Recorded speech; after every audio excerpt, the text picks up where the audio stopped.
Alright, so in this video I wanted to talk about subscriptions and recurring fees in general, because I actually made some cuts to my streaming services because, well, like I said in my previous video, the majority of it's just slop.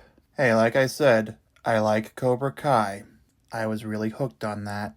But I'm just fed up with having to pay recurring fees, and then I feel like I have to use it, or I keep rotating between them, or it's a whole thing. So right now I'm in the process of simplifying it to Apple TV Plus as part of Apple One, because I use Fitness Plus, a bit of News Plus, Music, and I use the F out of iCloud storage.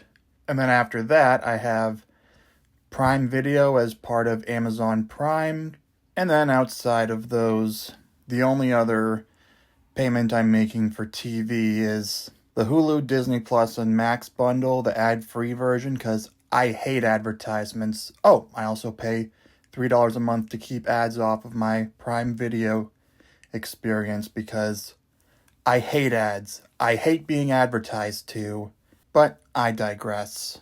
Right now, I still have my annual subscriptions of Paramount Plus and Peacock that I'm running out the clock on. My Paramount Plus runs out next month, and then Peacock in December. I decided to uninstall and essentially ghost Peacock at this point because I've already gotten my money's worth. And then Paramount Plus, I do like Tulsa King, and I may as well try to squeeze in the South Park specials before my subscription runs out. I've got a month. But other than that, once that runs out, I will add it as an Apple TV app channel if I really have something I want to watch, like Tulsa King Season 3 down the line. That's all I can think of right now, because I haven't really gotten into any of the Star Trek shows. I've only seen the original series, Season 1 of Discovery, and then the 3 J.J. Abrams movies. But yeah, outside of those subscriptions that I mentioned, Apple One, Amazon Prime, and the Hulu bundle, I also do pay for ChatGPT Plus every month because I use it to help me with writing my books and short stories. I use it as a proofreader. I don't use it to actually write anything anymore. And I used it to generate the thumbnail of my previous video, and the thumbnail of this video is almost definitely going to be generated by ChatGPT Plus. What else can I say? It's nice and useful. And then since I'm over the age of 26, I have the monthly cost of health and dental insurance. Yeah, that's something everyone's got to pay every month, or if you're in a state like Massachusetts, you have to pay a monthly penalty if you don't have it. Now, I will say that it's good that it's encouraging people to get something that I would agree is necessary, but I don't like the idea of being forced to pay for not having something. The reason that I pay for it separately from any kind of employment is because I don't really like the idea of being dependent on a job for health insurance. Because at a previous job I had a couple of people who admitted they were there because they needed the health insurance. And I can respect their reasoning for doing that. If they want to get through a job, that's their decision and I respect it.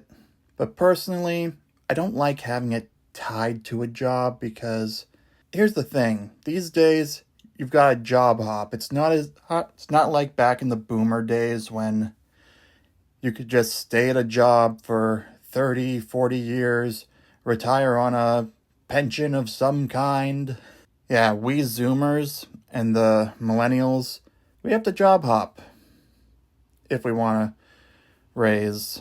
So I'd say in this day and age, it doesn't really make sense to have your health insurance tied to a job. But yeah, that's a separate video idea for another time. Anyway, I also pay for iTunes Match because I really like the convenience of syncing my music library between my phone and my MacBook without having to plug my phone in and manually manipulate and have to wait for it to happen, or wait for a chance to sit down and do that. No, I want to have my music library sync seamlessly. $25 per year, pretty good deal if I do say so myself.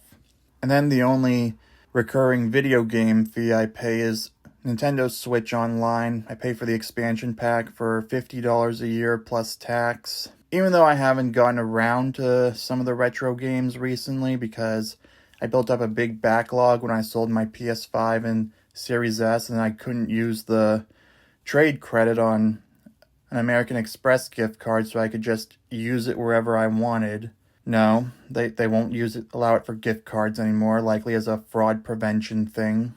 I'm very disappointed in that. But rather than mope about it or take the reduction in what I would have gotten for them in the form of cash, I chose to put it towards the download codes of games that I wanted. So now I still have a severe backlog of games to get through. Hold on, let me actually get my Switch home screen pulled up. I want to take a quick look and see what games I have. I've been rotating between a game I've never played before, period, and then a Pokemon game I'm replaying because I deleted all my Pokemon save data. Alright, so after I finish Pokemon Sword and the DLC, I've still got Pikmin 1, 2, and 4. Well, in terms of games I've never played before, period, just Pikmin 4. But then I've also played in the past, but I got the new versions of Pikmin 1 and 2 and Skyward Sword, the HD remake. Yeah, it's just those 4 games, and then Pokemon Shield, Brilliant Diamond, Shining Pearl, and Legends Arceus. I might put Pokemon on the back burner just because I plan on also replaying Pikmin 3 Deluxe.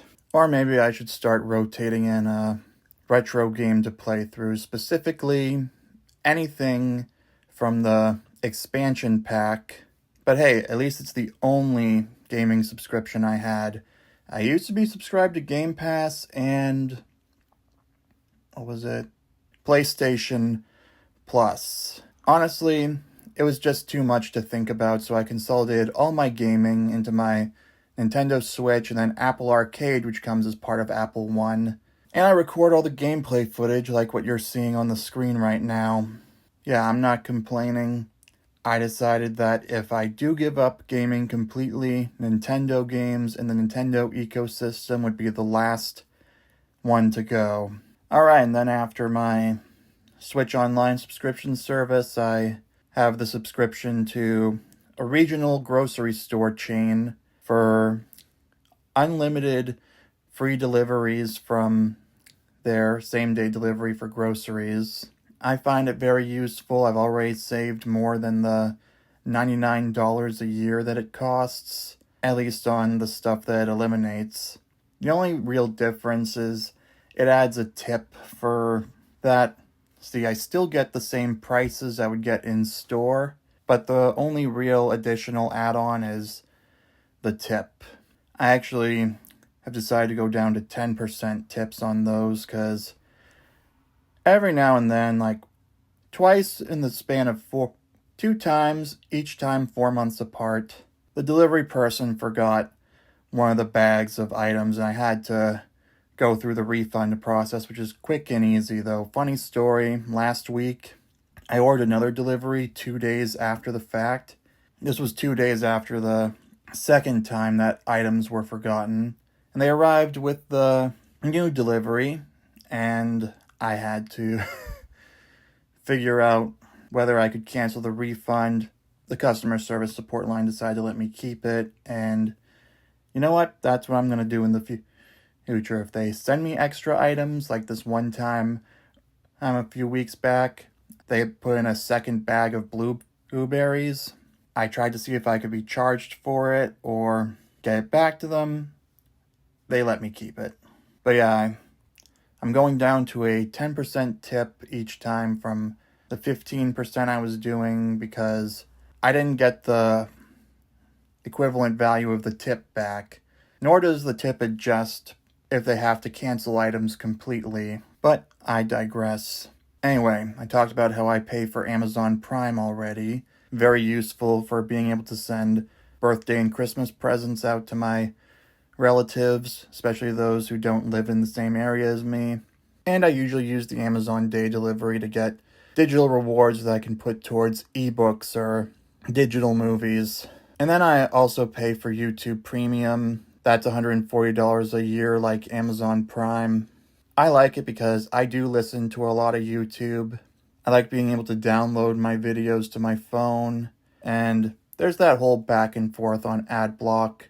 YouTube Premium is just get YouTube Premium if you don't want ads. Not only do you get the ads removed on all devices, not just your desktop browser. I'm trying not to sound like an advertisement for YouTube Premium, but hey, money you pay into that actually goes to the people you watch. Did I mention it eliminates the ads? Did I mention that I hate advertisements? I hate being advertised to? Yeah, that's the last thing I'm going to say on that for now. And then finally, for my recurring fees, I put aside some money for Christmas gifts for my relatives all throughout the year. I won't get into the details of that. I'm just going to say I put aside some money every week because I don't want to have to put aside large amounts in the last couple months leading up to December. Yeah, from December 11th of one year to December 10th the next, or the last payday before the 10th. I put aside some money, and then I have what I need to order everyone's presents. Use No Rush or Amazon Day.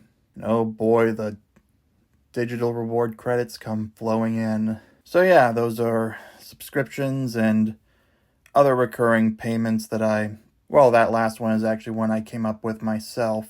Everything else is stuff I'm billed monthly or annually. The Hulu bundle, ChatGPT Plus, Health and Dental, Apple One, and removing the ads on Prime Video are monthly. iTunes Match, Switch Online, expansion pack, grocery subscription, Amazon Prime, and YouTube Premium, all annually. Annual is better because it's generally cheaper in the long run because it's just the monthly amount times 10, so you basically get 2 months for free. I would recommend going annual where possible. I know I would definitely do that for Apple One if I could. I would do that for the insurances especially. But enough about that. This is getting too long as it is. What kind of subscriptions do you have? What kind of subscriptions do you have that you think are worth it? Let me know in the comments down below, and I'll see you soon.